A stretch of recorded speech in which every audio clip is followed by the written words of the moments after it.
8월 7일 수요일 저녁 수요 기도회에 참여하신 여러분을 주 예수 그리스도의 이름으로 축복합니다. 주중의 말씀으로 요한계시록의 말씀을 묵상하는 가운데 있죠. 요한계시록을 통해 우리의 신앙을 점검하고 다가올 미래를 준비하며 올바른 신앙생활을 영위하고자 준비하게 되었습니다. 이 시간 여러분을 축복하며 오늘의 본문의 말씀으로 요한계시록 15장 1절로 4절 말씀 보도록 하겠습니다. 오늘 말씀을 함께 합독하실 텐데 요한계시록 15장 1절로 4절 다 같이 합독하도록 하겠습니다. 요한계시록 15장 1절로 4절입니다. 또 하늘에 크고 이상한 다른 이적을 보매 일곱 천사가 일곱 재앙을 가졌으니 곧 마지막 재앙이라. 하나님의 진노가 이것으로 마치리로다. 또 내가 보니 불이 섞인 유리바다 같은 것이 있고 짐승과 그의 우상과 그의 이름의 수를 이기고 벗어난 자들이 유리바닷가에 서서 하나님의 검은 고를 가지고 하나님의 종 모세의 노래 어린 양의 노래를 불러 이르되 주 하나님 곧 전능하신 이시여 하시는 일이 크고 놀라우시도다. 만국의 왕이시여 주의 길이 의롭고 참되시도다. 주여 누가 주의 이름을 두려워하지 아니하며 영화롭게 하지 아니하오리이까. 오직 주만 거룩하시니이다. 주의 의로우신 일이 나타났음에 만국이 와서 주께 경배하리이다 하더라. 아멘. 그리스도 안에서 사랑하는 성도 여러분, 요한계시록 15장은 드디어 마지막 재앙의 때가 도래했음을 보여주고 있습니다. 요한계시록 전체 구조에서 세상을 향한 하나님의 재앙은 크게 세 가지로 상징되고 있죠.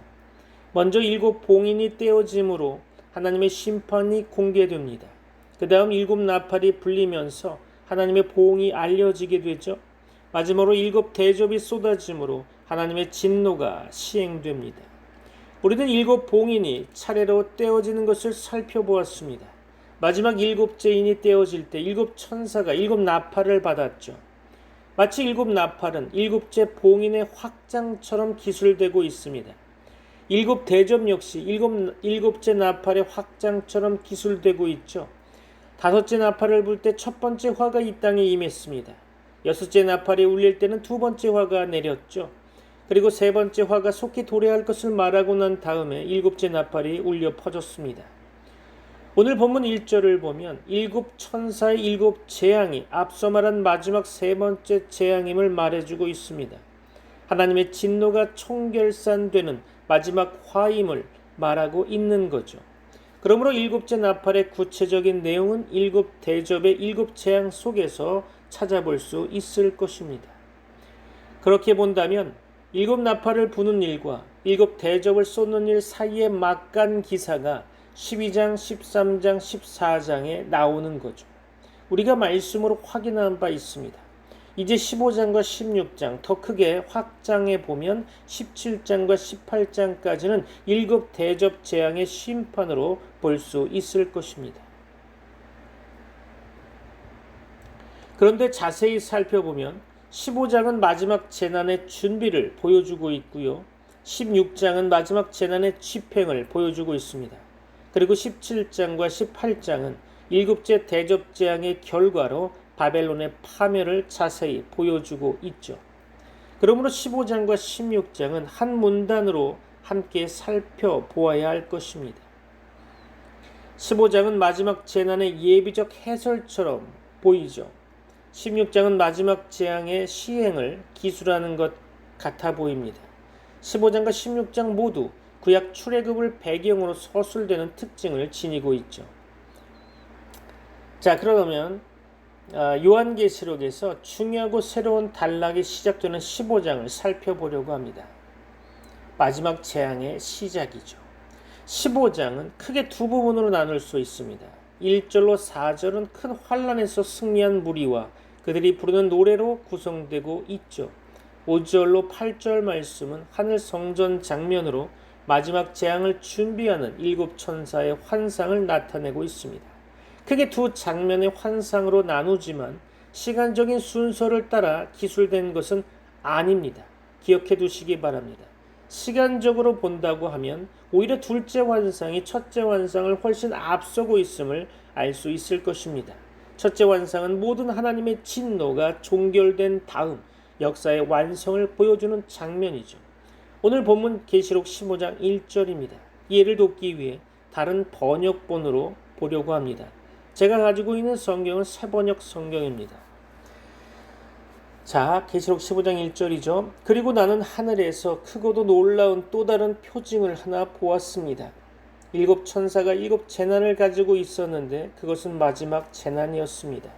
하나님의 진노가 그것으로 끝날 것이었기 때문이죠. 엄격히 말하면 본문 1절은 15장과 16장이라는 큰 문단 전체의 표제에 해당될 것입니다. 사도 요한이 본 하늘의 크고도 이상한 이적 전부를 가리키는 말씀이죠. 사도 요한은 해산의 진통을 겪는 여인의 환상을 하늘의 큰 이적으로 본 적이 있었습니다. 계시록 13장이죠. 이어서 그 여자가 낳은 아이를 삼키려는 큰 붉은 용을 하늘의 또 다른 이적으로 보았죠. 이제 사도 요한은 제3의 또 다른 이적으로 7 천사의 7 대접 환상을 기록하려고 준비하고 있습니다. 본문이 말하는 이적 또는 표적이라는 말은 환상 자체를 넘어 신학적인 의미를 지니는 사건이라는 뜻이지요. 7 대접을 가진 7 천사라는 표상은 불경건한 세상 사람들을 향한 하나님의 진노의 확실성과 완전성을 가리키는 것입니다. 7 대접은 하나님의 심판 사역이 필연적이고 완전하다는 것을 의미하는 것이죠. 그 하나님의 진노는 자연 위에 또한 사람 위에 아울러 적 그리스도의 나라 위에 철저히 남김없이 부어질 것입니다. 그러므로 7 대접의 재앙은 하나님의 진노 마지막 절정인 거죠. 7 대접으로 하나님의 진노가 완성되는 것입니다. 무섭고도 최종적인 하나님의 심판은 7 대접이 부어짐으로 실현될 것입니다. 나팔로 시작된 종말적인 재앙은 7 대접이 차례로 부어지면서 완성되고 있는 거죠. 자, 그렇다면 승리자의 찬양 소리 한번 들어볼까요? 15장과 16장의 표제처럼 1절에서 이 서론을 언급한 다음 2절로 4절 말씀 가운데 첫째 환상을 보여주고 있죠. 그것은 승리의 찬양의 장면입니다. 이것은 하늘 예배의 장면인 거죠. 우리가 예배 드릴 때 찬송을 부르듯이 그날 하나님의 나라에서도 하나님을 찬송할 것입니다. 계시록을 보면서 우리가 놀라는 사실은 장면이 열릴 때마다 하늘에 하나님을 찬양한 노래가 가득하다는 거죠. 본문 역시 미리 보여준 승리자의 터져나오는 찬양을 기록하고 있습니다. 지금 사도 요한의 관심은 다가올 무서운 심판과 대조를 이룰 장면을 보여주어서 하나님의 백성을 위로하려는 데 있는 듯합니다. 극심한 황제 숭배의 박해 때문에 신앙을 지킨 사람들이 한 사람도 남아있을 것 같지 않은 상황 가운데 하늘의 승리자에 관한 환상을 미리 보여주어서 신앙을 포기하지 않도록 격려하고 있는 거죠. 승리의 노래를 부르는 이들의 예배 장면을 보여줌으로써 끝까지 변절하지 않도록 권고하고 있는 것입니다. 처음 이 편지를 받은 소아시아 7 교회의 상황은 그만큼 절박했다는 거죠. 그래서 그들은 그 환상만으로도 위로받기에 충분했을 것입니다. 승리자의 찬양 소리를 듣는 것만으로도 새로운 하늘 위로를 얻을 수 있었겠죠. 사랑하는 성도 여러분, 당면한 현실 자체만 보지 마십시오. 어려운 현실 그 자체만 붙들고 있지 마십시오. 지금의 처지가 어려울수록 우리는 멀리 바라보아야만 합니다. 더 이상 견딜 수 없는 상황 가운데 빠지게 될지라도 모든 것이 완성될 그날을 바라보아야만 할 것입니다. 길을 걷기에는 다리가 무거울 그때, 그 길을 다 가고 난 뒤에 우리를 기다리는 것이 무엇인지를 미리 볼 때 우리는 새로운 힘을 얻을 수 있을 것입니다. 여기 하늘 보좌 앞에 있는 이들을 보십시오. 유리 바닷가에 서서 찬양을 드리고 있습니다. 불이 섞인 유리바다의 장엄한 장면은 출렁이는 홍해를 연상케 하죠. 적그리스도와 그 추종자들의 맹렬한 위험 가운데 그의 백성을 구원하신 하나님을 찬양하고 있습니다. 본문에서는 옛적의 소고 대신 손에 검은 고를 가지고 하나님의 종 모세의 노래를 부르고 있습니다. 홍해가에 서서 납처럼 잠긴 애굽의 병거를 생각하고 찬양했던 것처럼 이제 유리바닷가에서 맹렬한 하나님의 진노로 끝장을 본 바벨론의 최후를 기억하며 찬양하고 있습니다. 바다에 던져진 연자맷돌 신세가 된 큰 성 바벨론을 바라보면서 원수의 손길에서 구원하신 하나님을 노래하고 있는 거죠. 그들의 승리는 어떤 승리입니까? 그들을 삼키려던 짐승에게서 벗어났다는 것이죠. 그 무서운 손에서 영원히 벗어났던 것입니다. 이제 그들은 성도들을 위협하지 못할 것입니다. 모든 원수의 세력은 끝장을 본 거죠. 짐승의 우상으로부터 벗어난 그들입니다. 그 이름의 수를 이긴 승리자들이죠. 오른손이나 이마에 받은 666 그 표 없이는 무엇이든 사지도 팔지도 못하게 한 그 박해 가운데 이제 끝난 것입니다. 작은 자나 큰 자나 부자나 빈궁한 자나 자유인이나 종이나 할 것 없이 모두 강제로 받게 한 표였는데요. 생명을 위협하던 대적의 위협은 사라진 것입니다. 짐승과 그의 우상 그리고 그 이름의 수를 이기고 승리한 자들이 이제 유리바닷가에 서서 노래하고 있는 것입니다. 하나님이 주신 검은고를 들고 찬송하고 있는 거죠. 하나님의 검은고라는 표현은 그들이 얻은 구원이 하나님이 주신 구원임을 상징하는 증표일 것입니다. 하나님이 주신 승리를 열창하는 무리가 거기에 있는 거죠. 홍해에 수장된 애굽 군인들을 보면서 이스라엘이 부른 노래 못지않게 불과 유황으로 타는 못에 던져진 짐승과 거짓 선지자의 추종자들을 바라보면서 큰 구절의 노래를 열창하고 있습니다. 자, 모세의 노래에서 어린 양의 노래로 바뀌어지는 모습을 볼까요? 그들이 부르는 노래의 제목이 무엇입니까? 하나님의 종 모세의 노래, 어린 양의 노래라고 기록되어 있죠. 모세의 노래는 장차 어린 양으로 말미암아 큰 구원의 서곡일 뿐이죠. 애굽 땅을 10가지 재앙으로 벌하시고 마침내 구원하신 하나님께서 7 재앙으로 온 세상을 징치하시고 마침내 그 백성을 구원하셨습니다. 그 옛날 애굽의 굴레에서 벗어나게 하신 하나님께서 짐승 숭배에서 성도들을 구원하셨습니다. 옛 이스라엘 사람들은 안식일 오후에 회당에 모일 때마다 이 찬송을 불렀다고 합니다. 그들은 홍해에서 애굽을 무찌른 여호와의 승리를 안식일마다 노래했던 거죠. 그러므로 주일마다 모여 우주의 통치자이신 여호와를 찬송하는 것은 유서 깊은 일인 것입니다. 그 전통에 따라 성도들은 예배하러 모일 때마다 하나님을 찬송하고 있죠. 그 옛날 애굽에서 이스라엘을 구원하신 것은 장차 세상에서 자기 백성을 구원하실 예표로 보여주신 것입니다. 믿습니까? 온 세상을 구원하셔서 의로 다스릴 것을 미리 보여준 사건이 바로 출애굽 구원 사건이죠. 그것은 마치 방향 표시판과 같은 것입니다. 내비게이션이 없이 운전할 때 지금 잘 가고 있는지 걱정될 때 방향 표시판이 나타나면 자신이 가고 있는 길이 바른 길이라는 것을 알 수 있겠죠. 우리는 홍해에서 구출하신 그 사건을 보면서 장차 우리를 구원하실 하나님의 역사를 미리 내다보는 것입니다. 애굽 사람들에게서 해방하신 그 구원은 여러분이 장차 받을 구원을 상징하고 있는 거죠. 모세를 통해 이루신 구원의 역사는 어린 양을 통해서 이기실 큰 구원을 상징하고 있는 것입니다. 이제 구원받은 하나님의 백성은 여호와의 종 모세의 노래에서 시작한 하나님의 구원 찬송을 어린 양 예수의 승리로 말미암아 더 크고 순수하게 노래하게 될 것입니다. 역사 속에 나타난 하나님의 의로우신 행위를 노래하고 있습니다.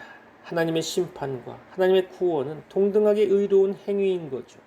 우리를 건지신 행위도 의로우신 행위이고 우리의 대적을 파멸에 던지신 행위도 동일하게 의로우신 행위인 것입니다. 오직 주만 거룩하시니이다 라고 본문에서 말씀하고 있지 않습니까? 주의 의로우신 일이 나타났음에 만국이 와서 주께 경배하리이다. 아멘. 세세토록 찬양받으실 주제이십니다. 사랑하는 성도 여러분, 홍해가에 서 있던 이스라엘의 상황을 한번 상상해 보시겠습니까? 추적하는 애굽 기병들 앞에서 그들은 갈 길을 찾지 못했었죠. 그 순간 하나님의 구원이 홍해를 가르고 나타나셨습니다. 그래서 그들은 무사히 건널 수 있었죠. 애국 기병들이 뒤따라 달려왔지만 이스라엘 백성이 마지막으로 건너는 그 순간 하나님의 역사는 또 일어났습니다. 양쪽의 물이 합해져서 애굽의 군사들을 수장시켰던 거죠. 강이 계속 열려 있었다면 강을 건넌 후에도 이스라엘 백성은 애굽의 군사들에 의해 몰살당했을 것입니다. 애굽 기병들의 밥이 되고 말았겠죠. 그러나 이스라엘 백성들이 땅에 발을 디디는 순간 강물은 이전과 같이 흐르기 시작했던 것입니다.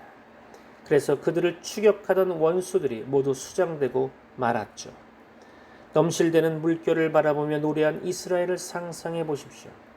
그보다 더 우렁찬 목소리로 우리는 하나님의 구원을 찬양해야 할 것입니다. 구원을 맛본 하나님의 백성은 불이 섞인 유리 바닷가에 서서 하나님의 크신 구원을 노래하지 않을 수 없었을 것입니다. 마음속 깊은 곳에서부터 구원받은 백성의 대열에 서서 기쁨의 찬송을 부르게 될 것입니다. 슬플 때 슬픔의 눈물을 흘릴 수 있는 사람이라면 유리 바닷가에 서서 기쁨으로 찬양 소리를 내지 않을 수 없을 것입니다. 그들의 찬양 내용을 혹 아십니까? 오늘 본문의 말씀 15장 3절로 4절 말씀 보도록 하겠습니다. 이해를 돕기 위해서 다른 번역본으로 보겠는데요. 제가 가진 성경은 새번역 성경입니다. 그들은 하나님의 종 모세의 노래와 어린 양의 노래를 부르고 있었습니다. 주 하나님 전능하신 분 주님께서 하시는 일은 크고도 놀랍습니다. 만민의 왕이신 주님, 주님의 길은 의롭고도 참되십니다. 주님, 누가 주님을 두려워하지 않겠습니까? 누가 주님의 이름을 찬양하지 않겠습니까? 주님만이 홀로 걸어가십니다. 모든 민족이 주님 앞으로 와서 경배할 것입니다. 주님의 정의로운 행동이 나타났기 때문입니다. 아멘. 처음 두 연은 모세의 노래, 출애굽기에서 따온 것 같아 보입니다. 그러나 뒤에 두 연은 신명기 32장 4절의 모세의 노래에서 유래한 것으로 보여집니다. 사실 구구절절이 시편과 구약의 예언 속에 기원을 두고 있는 표현들이죠. 우리는 주 하나님 곧 전능하신 이시여 이 한마디 한마디를 구약의 예언과 시편 속에서 살펴볼 수 있을 것입니다. 하시는 일이 크고 놀라우시도다 만국의 왕이시여 하는 것은 단순한 반복이 아니죠. 이 표현으로 구약에 내포된 의미의 절정을 나타내 보이고 있는 것입니다. 어린 양 그리스도를 통한 구속과 심판의 충만한 의미가 여기에 내포되어 있는 거죠. 하늘에서 부르는 찬양의 노래는 애굽 홍해가에서 불렀던 찬양의 내용을 능가하고 있습니다. 삼키려는 바로의 손길에서 벗어난 구원의 찬양은 그 크신 구원 찬양의 시작에 불과하죠.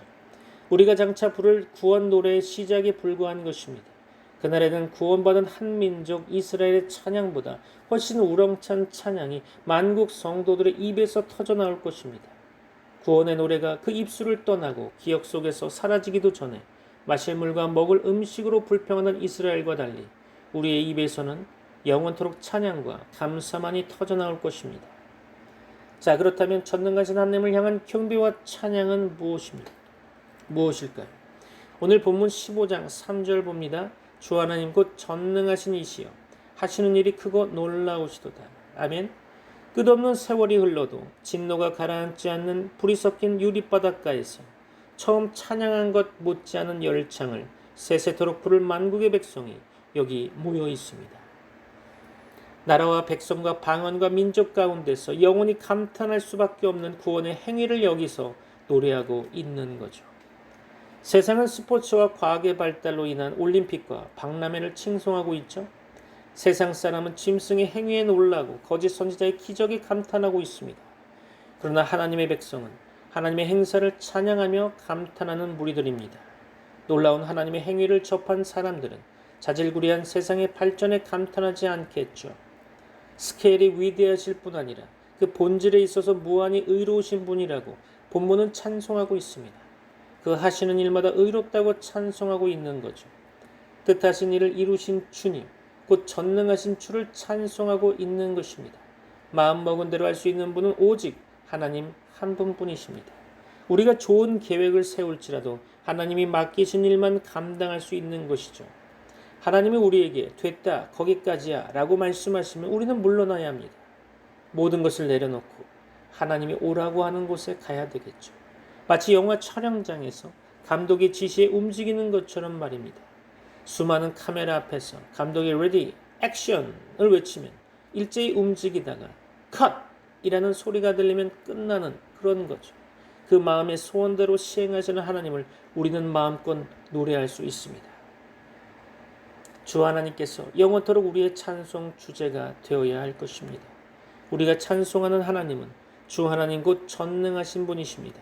그것이 지금 궁극적인 승리의 마당에서 하나님을 향해 부를 찬양의 주제인 거죠. 극심한 박해의 어둠 속에서는 짐승이 마치 최후 실권자인 것처럼 나타났지만 이제 궁극적인 승리의 마당에서는 누가 최후 승리자인지 나타나게 되죠. 만왕의 왕이신 분, 우리의 생명이 짓밟히는 그 순간에도 그분은 우리의 주권자이셨습니다. 우리의 생명이 원수의 발굽 아래 무참히 짓밟힐 때에도 실상은 주님이 우리의 주인이셨습니다. 그리고 우리는 짓밟힌 것이 아니라 끝까지 우리의 신앙을 지켜왔던 거죠. 원수는 우리를 짓밟았지만 우리는 승리자로 이기고 남았던 거죠. 이러한 고백이 거기에 포함되어 있을 것입니다. 그렇다면 의로우신 하나님을 향한 경배와 찬양, 어떤 노래해야 될까요? 어둠에 짙은 순간 속에서도 그분이 처사는 의로우실 것입니다. 그 어둠 속에서는 하나님 어찌하여 돌아보지 않으십니까? 라고 부르짖었지만 그 순간에도 하나님 당신이 하신 일은 의로우셨습니다. 이렇게 찬송할 수 있는 거겠죠. 계시록 15장 4절이죠. 주여 누가 주의 이름을 두려워하지 아니하며 영화롭게 하지 아니하오리이까. 오직 주만 거룩하시니이다. 주의 의로우신 일이 나타났음에 만국이 와서 주께 경배하리이다 하더라. 아멘. 하나님의 백성은 하나님의 온 세상을 다스리실 날을 오랫동안 대망해왔던 자들입니다. 이제 그 꿈이 성취되는 거죠. 우리는 악한 세상에 다 파멸하고 이제 하나님의 백성이 구원받아 찬송하는 그 환상을 마주대하고 있습니다. 우리가 이 환상의 참뜻을 깨닫기 위해서는 그때의 심정을 가져야만 하겠죠. 이제 만국 백성이 모여서 하나님을 예배하는 감격스러운 순간이 도래하게 되었습니다. 주여 누가 주의 이름을 두려워하지 아니하며 영화롭게 하지 아니하오리이까. 누가 주의 이름을 두려워하지 아니하겠습니까? 만민이 주를 두려워하고 영화롭게 할 것입니다. 라는 예배자의 고백이 여기에 포함되어 있는 것입니다. 최후의 심판과 최후의 구원을 통해 주의 의로우신 일이 나타났으며 만국이 와서 주께 경배하리다 라고 찬양하게 될 것입니다. 세상을 살아가다 보면 예수 믿는 사람처럼 어리석은 사람은 없어 보입니다. 남의 입에 들어가는 것도 빼앗아 먹으려는 세상 가운데 자기 목도 제대로 챙겨 먹지 못하는 것처럼 보이죠. 다 그런 것은 아니겠지만 그래도 예수 믿는 사람이라면 그냥 적당히 타협하면 될 것 가지고 무슨 정절을 지킨답시고 손해를 보고 마는지. 여러분은 예수 믿는다는 이유로 여러분 것을 포기하는 가운데 세상 사람들로부터 조롱을 받아본 적은 있습니까? 하나님은 신실한 백성을 왜 그렇게 돌보시지 않으시는지 이해되지 않을 때도 있었을 것입니다. 그러나 그것이 이야기의 마지막은 아니죠. 하나님은 우리 이 시대에 하나님의 심판의 모습을 결코 전부 다 드러내지 않으십니다. 역사가 다 흘러간 뒤에 여기 불이 섞인 유리바닷가에 서기 전까지는 하나님의 그 기이한 일의 전모를 다 파악할 수는 없겠죠. 그때까지 우리는 오직 주만 거룩하십니다 라는 찬송을 이해하지 못할 것입니다. 하지만 감사한 것은 비록 이 순간 우리가 그 의미의 진수를 다 깨닫지 못한다 할지라도 그날 유리바닷가에 서게 될 때는 마음 깊은 곳에서 하나님이 하신 일을 찬양하게 될 것입니다. 이 땅에서 하나님을 예배하는 일을 중요하게 생각하는 이들은 거기에서도 참여하게 될 것입니다. 하나님이 누구시며 무엇을 하셨는지 깨닫는 사람마다 그 일을 노래하지 않을 수 없을 것입니다. 그렇다면 구원하신 하나님을 향한 찬양의 제목, 찬양은 무엇이어야 하겠습니까? 그들이 부르는 찬양의 특징이 무엇입니까? 그들은 자기 자신을 노래하지 않았습니다. 짐승을 이긴 그들 자신을 노래하지도 않았습니다. 오직 하나님의 권능을 노래할 뿐이죠. 하나님의 주권과 하나님의 정의와 하나님의 영광을 노래하고 있는 것입니다. 하나님의 심판과 구원을 통해 두드러진 하나님의 의로우심과 거룩하심을 노래하고 있는 거죠. 우리가 부르는 찬송, 우리가 좋아하는 찬송, 흥얼거리는 찬송의 내용이 무엇인지 한번 살펴볼 필요가 있을 것입니다. 그리하여 자신의 영성 수준을 진단해 보았으면 합니다. 우리가 부르는 모든 찬양은 이 기준에 따라 점검되어야 할 것입니다. 좋은 찬양은 우리 자신을 지향하지 않습니다. 심지어 우리에게 일어난 그 구원의 기분, 그 구원의 감격을 말하지도 않습니다. 좋은 찬양이란 우리를 구원하신 하나님을 찬양하게 하는 거죠. 우리의 관심을 하나님께 돌리게 하는 찬양인 것입니다. 여러분이 부르는 찬양을 다시 한번 하나씩 살펴보길 바랍니다. 입에 즐겨 담은 찬양이 무엇인지 살펴보십시오. 그리고 여러분 자신의 영적 수준을 한번 체크해 보시기 바랍니다. 좋은 찬양은 우리 자신에게 매여 있지 않습니다. 좋은 찬양은 우리 자신의 구원만을 생각하지 않습니다. 그래서 신앙이 성숙할수록 성도들은 자신의 삶에서 영광송을 즐겨 부르게 되는 거죠. 하나님의 영광이 우리 찬양의 핵심이 될 때 신앙의 열기가 새로워질 것입니다. 하나님의 종 모세의 노래를 배우십시오. 어린 양의 노래를 이 땅에서부터 익혀보십시오. 만국이 이 찬양을 함께 불렀으면 하는 소원이 우리 삶을 지배하도록 하십시오. 우리의 한마디 한마디 말에 전능하신 하나님의 능력이 함께하고 있는 것입니다. 건질 자를 건지실 것입니다. 구원할 자를 주께서 구원하실 것입니다. 믿습니까? 곧 실현될 놀라운 약속이 무엇일까요? 이들은 하나님의 진노가 가라앉지 않는 유리 바닷가에 서서 왜 아직도 하나님을 찬양하고 있겠습니까? 이들은 누구입니까? 하나님의 은혜로 승리한 자들이죠. 이제 후로는 그들에게 실현될 하나님의 놀라운 약속이 기다리고 있을 것입니다. 세상에 사는 동안 그들은 굶주렸죠. 그러나 이제 후로는 그들에게 하나님의 낙원이 준비되어 있을 것입니다. 하나님의 낙원에서 감추어진 과실을 먹게 될 것입니다. 세상에서 그들은 박해받고 죽임당했지만 이제 후로는 영원토록 죽음의 해를 당하지 않게 될 것입니다. 둘째 사망의 해가 그들을 지배하지 못할 것입니다.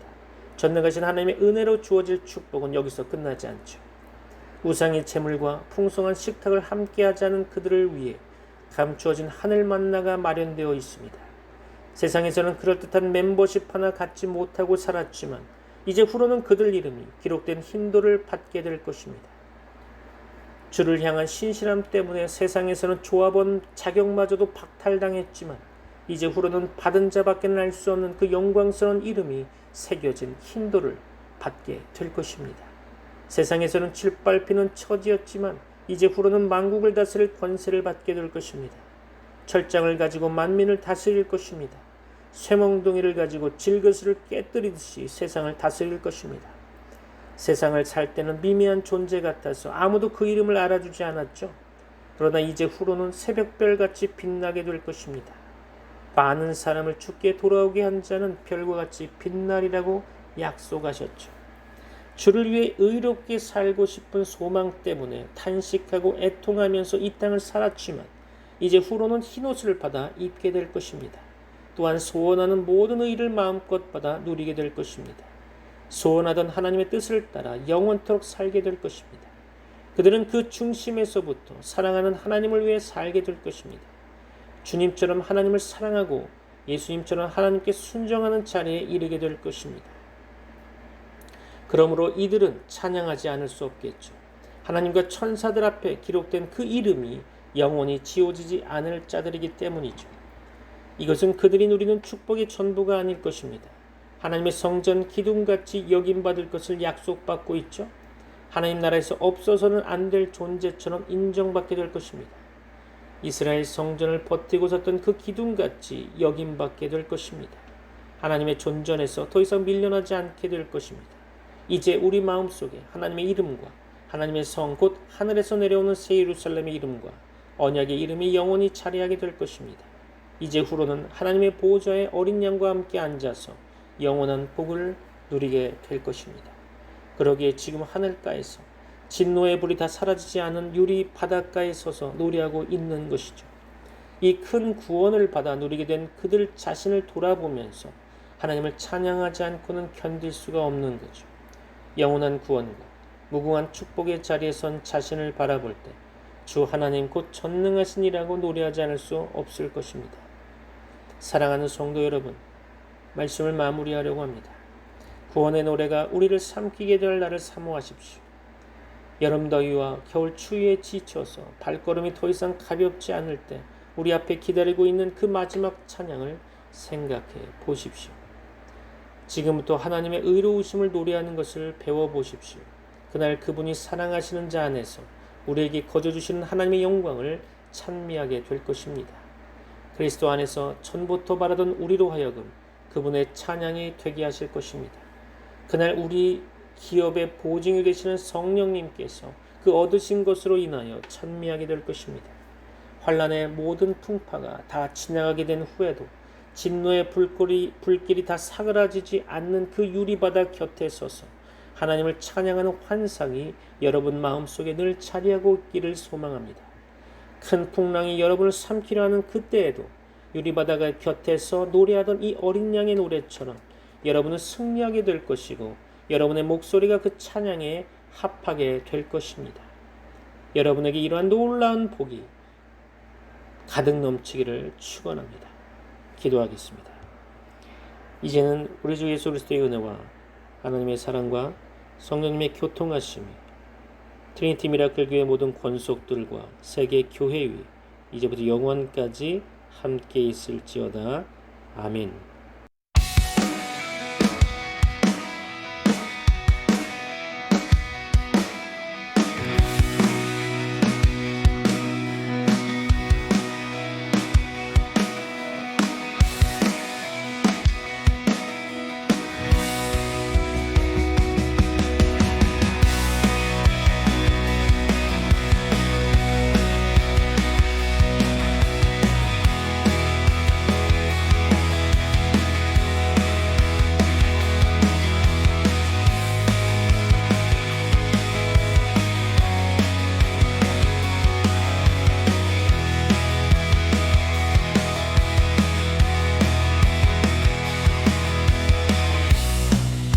영광의 주